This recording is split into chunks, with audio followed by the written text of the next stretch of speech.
ان الحمد للہ والصلاة والسلام علی نبی۔ دیہاتی کا اللہ کے بارے میں سوال کہ وہ قریب ہے یا دور، اور دوسری بات یہ کہ کثرت سے دعا کرنے والے شخص کے لیے 5 انعامات کون سے ہیں۔ مولا علی کرم اللہ وجہ الکریم نے حضرت حسن پاک کو دعا کے حوالے سے کیا وصیت کی تھی، ان سبھی باتوں کو ہم سورہ بقرہ کی آیت نمبر 186 کے ضمن میں جانتے ہیں۔ پہلے آیہ مقدسہ کا ترجمہ ملاحظہ کیجئے۔ وَإِذَا سَأَلَكَ، اور اے محبوب جب آپ سے سوال کریں، عبادی میرے بندے، عنی میرے بارے میں، فَإِنِّي قریب، تو یقین رکھیے میں ان کے بہت قریب ہوں۔ اجیب دعوت الداعی اذا دعان، میں دعا مانگنے والے کی دعا کو قبول کرتا ہوں جب وہ مجھ سے مانگتا ہے۔ فَلْيَسْتَجِيبُوا لِي، تو انہیں بھی چاہیے کہ میرا حکم مانتے رہیں۔ وَلْيُؤْمِنُوا بِي، اور انہیں چاہیے کہ مجھ پر ایمان مضبوط رکھیں۔ لَعَلَّهُمْ يَرْشُدُونَ، تاکہ وہ کامیاب ہوں۔ سورہ بقرہ کی یہ وہ خوبصورت زبردست آیت ہے جس میں اللہ رب العالمین نے 7 ٹائم واحد متکلم کے صیغے کے ساتھ اپنا تذکرہ کیا ہے۔ اس آیہ مقدسہ کے شان نزول کے حوالے سے ابن کثیر نے رقم کیا، تفسیر تبصرہ نے بھی اسی حوالے سے بیان کیا۔ ایک دیہاتی شخص رسول کریم صلی اللہ علیہ وسلم کی خدمت میں حاضر ہوا اور اس نے عرض کیا کہ یا رسول اللہ صلی اللہ علیہ وسلم، کیا ہمارا رب قریب ہے؟ اگر وہ قریب ہے تو ہم سرگوشیاں کر لیں، اور اگر وہ دور ہے تو ہم اسے زور زور سے پکاریں۔ رحمت عالمیہ صلی اللہ علیہ وسلم نے خاموشی اختیار فرمائی تو آیت کا نزول ہوا، وَإِذَا سَأَلَكَ عِبَادِي عَنِّي فَإِنِّي قَرِيب، اور اے محبوب جب آپ سے سوال کریں میرے بندے میرے بارے میں، تو یقین رکھیے میں قریب ہوں، میں قریب ہوں۔ گویا سوال کرنے والے کے سوال کا جواب اس آیہ مقدسہ میں مل گیا۔ ابن جریر نے تفسیر تبری میں یہ حوالہ بھی دیا کہ صحابہ رضوان اللہ تعالی علیہم اجمعین نے ایک موقع پر پوچھا تھا ہمارا رب کہاں ہے، تو فرمایا فَإِنِّي قریب، اس پر یہ آیت نازل ہوئی کہ میں قریب ہوں، میں قریب ہوں۔ اور ابن کثیر کہتے ہیں کہ حضرت انس رضی اللہ تعالیٰ عنہ فرماتے تھے کہ اللہ فرماتا ہے بندہ جو میرے ساتھ عقیدہ رکھتا ہے نا، میں اسی طرح کا اس کے ساتھ سلوک کرتا ہوں۔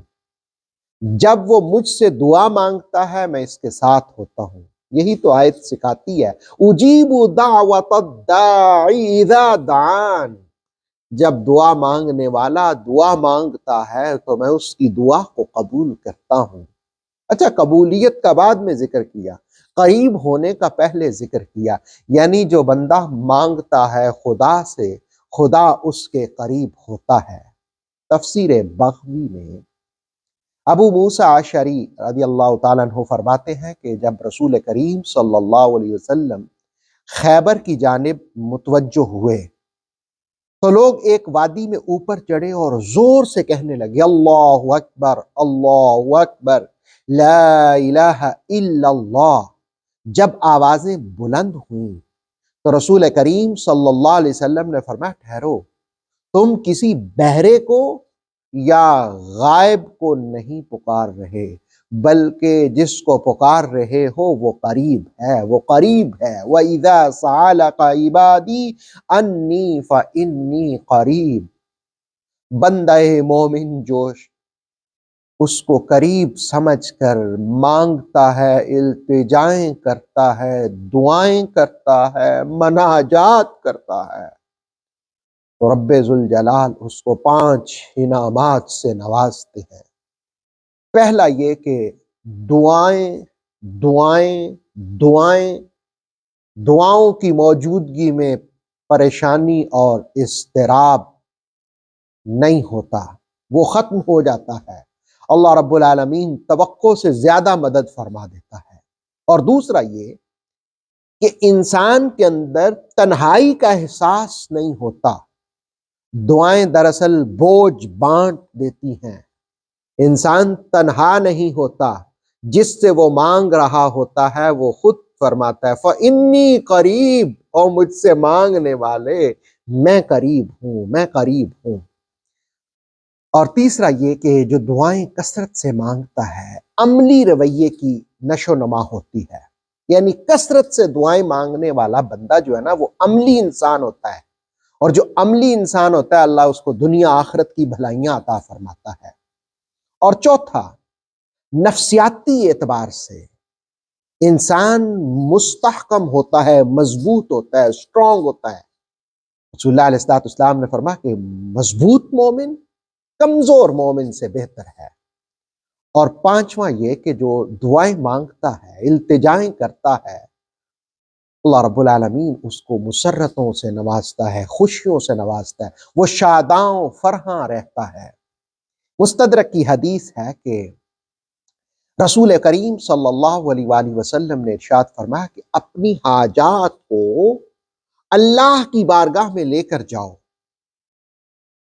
اللہ کی بارگاہ میں لے کر جاؤ، حوادث کی صورت میں بھی اللہ کی پناہ طلب کرو، اس کی طرف گریہ و زاری کرو، اسی کو پکارو، کیونکہ دعا جو ہے وہ عبادت کی روح ہے، عبادت کی جان ہے، دعا عبادت کا مغز ہے۔ ایک اور حدیث میں رسول اللہ علیہ السلام نے فرمایا کہ اللہ کی بارگاہ میں جب مانگو تو یقین سے مانگو، یقین سے مانگو، یقین سے دعا کیا کرو۔